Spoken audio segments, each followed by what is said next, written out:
months after the leak began, BP managed to finally cap it. However, this was only part of the cleanup job.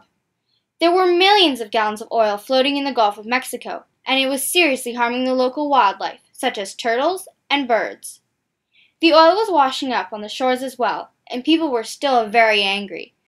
So how do oil spills like that get cleaned up? What happens to all of that oil? Well, the first step, contain the spill. Oil is insoluble, so it doesn't mix with water. Instead, it just floats on top in a layer just a few centimeters thick. Temporary floating barriers called booms corral the oil. Above the surface, the barriers kind of look like a string of floating body pillows circling the oil. Below the surface, they have a little skirt of material that extends a few feet to catch any oil below. Once the oil is rounded up, it can be scooped up with skimmers that are kind of like what you might use to get bugs out of a pool, only bigger.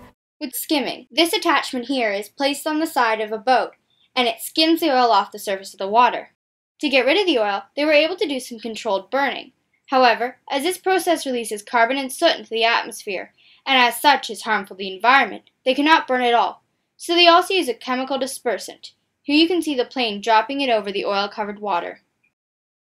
Some dispersants contain surfactants, the stuff that makes detergents clean your clothes. They break up the oil and other dirt because their molecules have opposite ends. But some research shows that dispersants are toxic to coral, so maybe they aren't the best idea for every spill. What other tools do we have? Absorbents like clay and straw soak up some of the spill, but they also soak up a lot of water, so they're not ideal. Fortunately, science is on the case. Scientists from a Swiss materials research institute called EMPA have developed a kind of sponge made from chemically modified wood called nanofibrillated cellulose. The material soaks up oil but leaves water behind, and in lab tests they said they have absorbed up to 50 times their own weight of oil.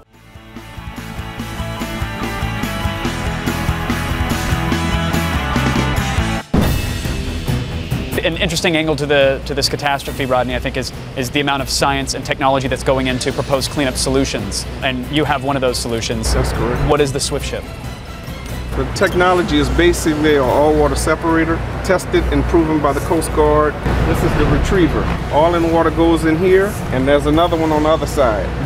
Whatever you encounter is coming to you is coming in the vessel. It goes in the retriever, goes inside, and goes through the kidneys. And what are these kidneys made of? What is that the secret sauce? Is that what allows it to be filtered? That's the patent. We call it the kidney and liken it to the kidney in your body. And the oil is displacing the water out of the bottom of the vessel. So when you're full, you close the door and you start offloading. Another promising aid is the massive Taiwanese vessel dubbed A Whale. Billed as the world's largest oil skimmer, a whale is supposed to be able to collect over 20 million gallons of oily water per day.